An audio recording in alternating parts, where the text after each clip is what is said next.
अस्सलाम एवरीवन। आज हम स्टार्ट करेंगे हमारे वल्वा का अगला बहुत इंपॉर्टेंट टॉपिक जो कि है non neoplastic epithelial disorders of vulva. अब इसमें हमने पहले इससे वाली वीडियो में जो वल्वा के वल्वाइटिस यानी इन्फ्लेमेटरी डिसऑर्डर्स थे उनको कवर किया है। ये भी अब मैंने आपको कहा था कि वल्वा में हमारी दो ही मेजर टाइप ऑफ डिसऑर्डर्स आते हैं, एक इन्फ्लेमेटरी है और दूसरे न्यूप्लास्टिक या कैंसरस है। ठीक है, मैंने आपको पिछली वीडियो में ये बात बताई थी। तो इन्फ्लेमेटरी जो था वल्वाइटिस वो तो हमने कवर कर लिया। अब जो ये हम पढ़ने लगे ये हम एपिथेलियम ऑफ द वल्वा का डिसऑर्डर ही पढ़ेंगे, लेकिन ये मैनिफेस्ट ऐसे करते जैसे इसका कोई ताल्लुक कैंसर से होगा, किसी ट्यूमर से होगा, लेकिन it is non neoplastic in nature. So ये इसमें दो चीजें हमारे पास आएंगी, ये लाइकन स्क्लेरोसिस और लाइकन सिम्प्लेक्स क्रॉनिकस। इनको आपने बहुत अच्छे से करना है because these are important.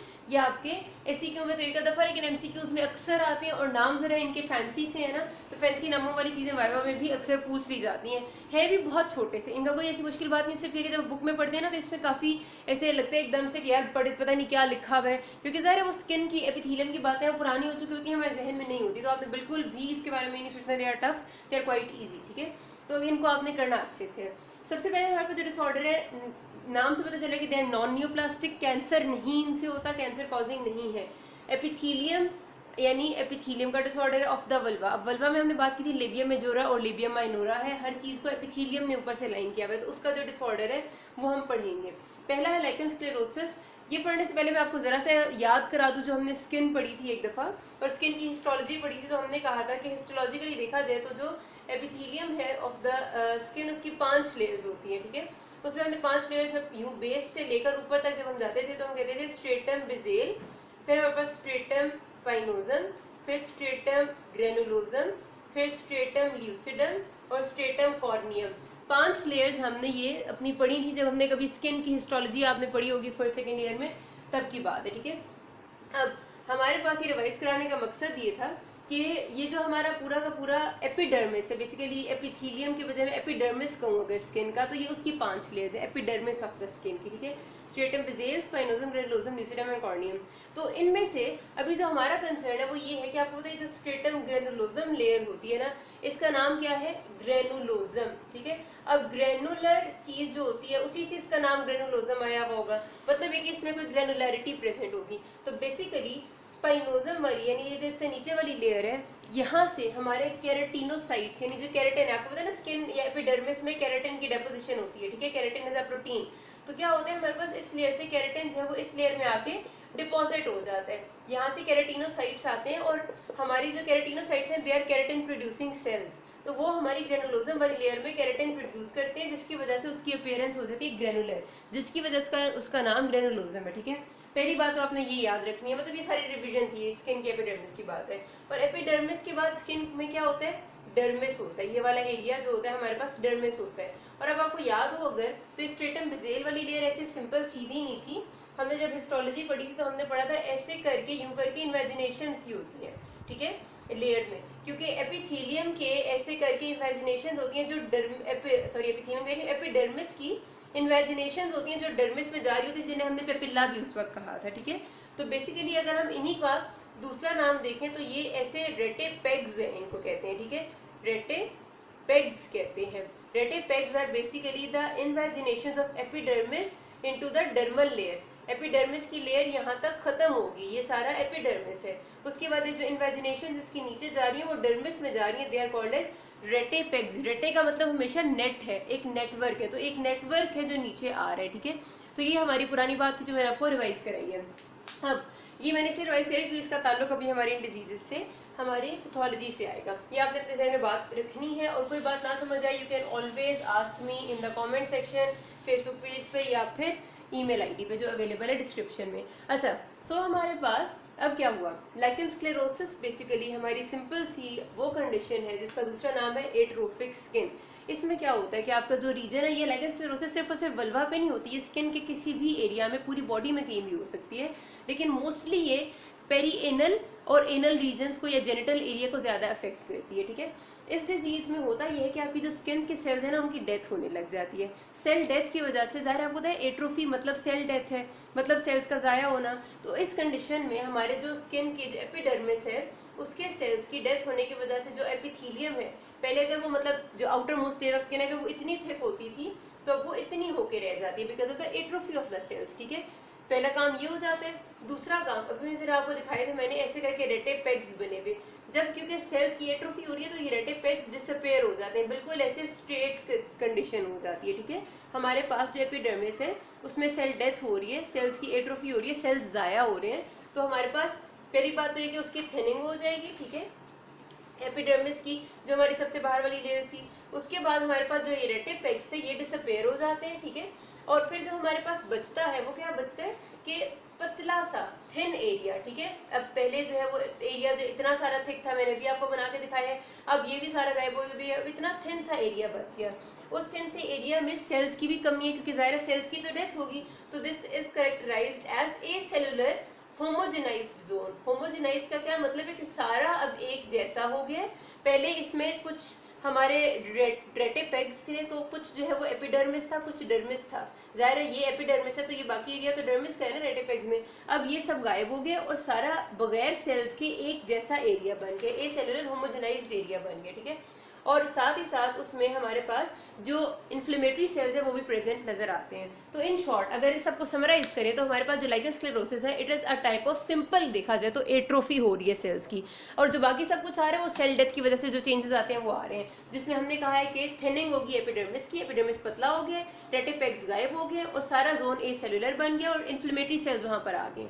Simple सी बात है, ठीक है। अब पहले अगर मैं ये बात करूँ कि इसकी कॉज क्या है या ये सब कुछ क्यों हुआ, तो सिंपल सी बात है कि अभी तक इसकी कॉज सही तरह से या पैथोजेनेसिस सही तरह एस्टेब्लिश नहीं की गई। कोई भी चीज़ इसकी कॉज हो सकती है, नहीं हमें पता, लेकिन अभी तक हमने ये देखा है क्योंकि इसमें इन्वॉल्वमेंट टी सेल्स की है। टी सेल्स हमें इस एरिया में नजर आते हैं जहाँ पर लाइकन स्क्लेरोसिस प्रेजेंट होता है, तो इसलिए ये देखा गया कि शायद इसकी जो कॉज है वो कोई ऑटो इम्यून इन नेचर है। मे बी, ये भी मे बी है, कंफर्म नहीं है। और वो भी इसलिए क्योंकि टी सेल्स वहाँ पर प्रेजेंट होते हैं तो उन्होंने कहा कि शायद ये ऑटो इम्यून इन नेचर है। तो ऑटो इम्यूनिटी यानी अपनी बॉडी की इम्यूनिटी एक्ट करने लग जाती है और सारी एपिडर्मिस को डिस्ट्रॉय करती है। अपीयरेंस इसकी किस तरह से होती है, आपको व्हाइट कलर के प्लेक्स नजर आते हैं, व्हाइट कलर के पैची एरियाज नजर आते हैं ओवर द स्किन, जिनको हम कहते हैं ल्यूकोप्लेकिया। ल्यूकोप्लेकिया व्हाइट पैचेस किसी भी एरिया में आपको जब स्किन पे नजर आते हैं तो उसे ल्यूकोप्लेकिया ही कहते हैं। स्पेशली वल्वा में नजर आए या किसी स्पेसिफिक एरिया में तो उसकी ऐसी कोई बात नहीं है, किसी भी एरिया में व्हाइट पैचेस होते हैं तो उनको हम ल्यूकोप्लेकिया कहते हैं। तो हमारे पास ये जो व्हाइट पैचेस हैं क्योंकि ये सख्त होगी ना उस जगह से, आपको पता है देखिए वल्वा में आपकी स्किन में सपोज ये चल रहा है और एट्रोफी हो रही है, सेल की डेथ हो रही है। अब पहले जो है सपोज करते हैं मेरी स्किन का एरिया जो जनरल बात करती हूँ कि इतना सरफेस एरिया था, अब बीच में से कहीं कहीं से सेल डेथ हो जाएगी। जब सेल डेथ हो जाएगी तो आहिस्ता आहिस्ता ये पूरा का पूरा स्किन का एरिया, क्योंकि उस एरिया को कवर करने की कोशिश करेगा तो यूँ कॉन्ट्रैक्शन हो जाएगी स्किन की। ऐसा ही है, पहले जो इतना बड़ा था बीच में से कहीं कहीं से सेल डेथ हो जाएगी तो स्किन कॉन्ट्रैक्ट करेगी ना, तो जब स्किन कॉन्ट्रैक्ट करेगी तो वो स्टिफनिंग और हार्डनिंग ऑफ द स्किन हो जाती है, व्हाइट पैचेस बन जाते हैं, स्किन कॉन्ट्रैक्ट करने लग जाती है, stiffening and hardening of the skin हो जाती है, और जो हमारा वजाइनल ओरिफिस है वो भी तंग हो जाता है, वो भी हार्डन सा हो जाता है। लाइक हर चीज़ उस तरह जिस तरह स्मूथ और सॉफ्ट सी है वैसी नहीं रहती, ठीक है। ये हमारे पास इसकी अपीयरेंस है, ये इस तरह से ये अपने आप को मैनिफेस्ट करता है। इसकी जो अकरेंस है वो किसी भी एज ग्रुप में हो सकती है, कोई स्पेसिफिक नहीं है किसी एज ग्रुप में, लेकिन ज़्यादातर जो है ना after your menopause and before menarche, मतलब जिस एरिया में मेंस्ट्रुअल साइकिल नहीं होता एज के, उसमें ये ज़्यादा कॉमन है। और अगर इसके जो कैंसरस लीजन के मतलब इसका कैंसर से ताल्लुक को देखा जाए तो इसको नाम से पता चला कि this is non neoplastic in nature, ये बिनाइन इन नेचर, इसका कैंसर से कोई खास ताल्लुक नहीं है, ठीक है जी। तो ये हमारे पास हो जाती है लाइकन स्क्लेरोसिस। अब अगर हम बात करते हैं दूसरी डिजीज की जो है लाइकन सिम्प्लेक्स क्रॉनिकस, तो इसमें थोड़ा सा जो इससे मेजर डिफरेंस है वो यही है कि this is called as hypertrophic skin. उसमें क्या हो रहा था कि सेल की डेथ हो रही थी और इसमें हाइपरट्रोफी यानी इंक्रीज्ड माइटोसिस है, increase in the number of cells है, ठीक है। इसमें और उसमें मेजर डिफरेंस यही है।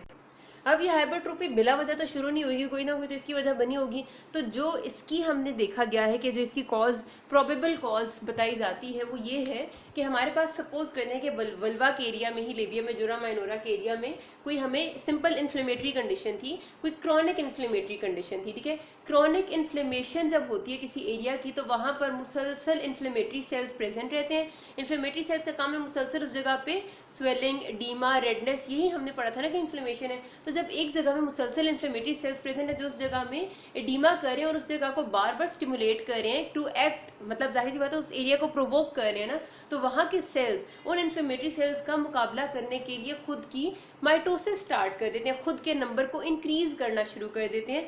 दैट्स वाई हमारे पास क्या होता है कि increase in number of mitosis हो जाती है इन द एपिडर्मिस। स्पेशली जो एपिडर्मिस के भी हमने लेयर्स पढ़ी हैं उनमें से जो बेजल लेयर्स है ना, यानी स्ट्रेटम बेजेल थी, फिर स्ट्रेटम बेजेल थी, उसके बाद स्ट्रेटम स्पाइनोजम थी और फिर स्ट्रेटम ग्रेनुलोजम थी। तो ये जो बेजल लेयर्स है ना, इनमें नंबर ऑफ सेल्स बहुत ज़्यादा इंक्रीज होने लग जाते हैं और इसकी जो मोस्ट कॉमन कॉज है वो यही है कि क्रॉनिक इन्फ्लेमेटरी डिसऑर्डर जो मुसलसल वहाँ पर इन्फ्लेमेटरी सेल्स को प्रेजेंट रख रहे हैं उनकी वजह से ये जगह प्रोवोक होकर अपने माइटोसिस नंबर को इंक्रीज कर देती हैं। और स्ट्रेटम ग्रेनुलोजम में सबसे ज़्यादा इफेक्ट नजर आता है और यहाँ पर हमें इंक्रीज केराटिन की डेपोजिशन भी नजर आती है, ठीक है जी, क्योंकि केराटिन पीछे पड़े हुए केराटिनोसाइट्स ने प्रोड्यूस करना, जो आगे जाते हैं तो केराटिन की डेपोजिशन इस जगह में बहुत इंक्रीज हो जाती है, तो हाइपर केराटोसिस उस कंडीशन को हम कहते हैं, ठीक है। तो ये हमारे पास वजह है हाइपरट्रोफिक स्किन की। जाहिर सी बात है जब माइटोसिस का नंबर इंक्रीज होगा तो स्किन की हाइपरट्रोफी हो जाएगी। अच्छा, जितने भी सेल्स प्रोड्यूस हो रहे हैं सारे सेल्स बिल्कुल नॉर्मल सेल्स के जैसे हैं, मतलब ऐसा नहीं है सेल्स खराब नहीं प्रोड्यूस हो रहे, बिल्कुल ठीक प्रोड्यूस हो रहे, सिर्फ मोर देन नॉर्मल इन नंबर प्रोड्यूस हो रहे हैं, ठीक है। अच्छा, ये इसकी हमने बात कर ली कि पैथोजेनेसिस क्या है, इसकी भी अक्रेंस उसी तरह पोस्ट मीनोपॉजल और बिफोर मेनार्की जो कंडीशन है उसमें ज़्यादा है। और लाइकन सिम्प्लेक्स क्रॉनिकस का ये है कि इसमें आपको जो डर्मिस होता है ना स्किन का, इस पे आपको ल्यूकोसाइट्स यानी वाइट सेल्स बहुत ज़्यादा नज़र आते हैं और इसीलिए हमने ये देखा है कि इसका यकीनी तौर पे क्रॉनिक इन्फ्लेमेशन से कोई ना कोई ताल्लुक है, ठीक है जी, क्योंकि ल्यूकोसाइट्स में बहुत ज़्यादा मिले थे। और इसका जो कैंसर से ताल्लुक है वो ये है कि ये भी बेसिकली खुद कोई कैंसरस लीजन नहीं है, खुद ये नॉन न्यूप्लास्टिक डिसऑर्डर है, लेकिन ये देखा गया है कि हमारे पास जो कैंसर्स ऑलरेडी प्रेजेंट होते हैं वल्वा के रीजन में, जो कैंसर है एक्चुअल कैंसर है उसके मार्जिन्स पे जो है ना, मतलब अगर ये एरिया जिसमें कोई कैंसर बना हुआ, जिसमें कोई ट्यूमर है, तो उसके मार्जिन्स पे ना लाइकन सिम्प्लेक्स क्रॉनिकस जो है वो हो रहा होता है प्रोसेस और हाइपरट्रोफी हो रही होती है, तो इतना सा इसका जो है वो कैंसर से ताल्लुक है, लेकिन खुद ये कैंसर कॉजिंग नहीं है। और इनकी जो दोनों कंडीशन है इनकी हमारे पास जो डायग्नोसिस करने का तरीका है, क्योंकि इसमें भी वाइट प्लेक्स बनेंगे, इसमें भी इसी तरह के वाइट प्लेक्स यानी ल्यूकोप्लेकिया ही हमें नजर आएगा, सिर्फ इसमें ये कि रेडनिंग और थोड़ी सी इंक्रीज इन वो स्किन का नजर आएगा हमें वॉल्यूम, और यहाँ पर हमें कंट्रैक्शन और स्टिफनिंग और हार्डनिंग नजर आएगी। लेकिन ये जो ल्यूकोप्लेकिया या वाइट पैचेस हैं ये बहुत सारी और कंडीशंस में भी प्रोड्यूस होते हैं, सिर्फ इन दोनों में नहीं होते, तो इस वजह से जो इनका डायग्नोसिस है बेसिकली वो बायोप्सी से ही हम इस्टेब्लिश कर सकते हैं। तो यहाँ तक ये टॉपिक पूरा हो जाता है। अभी तक कोई मसला हो you can ask me. Thank you.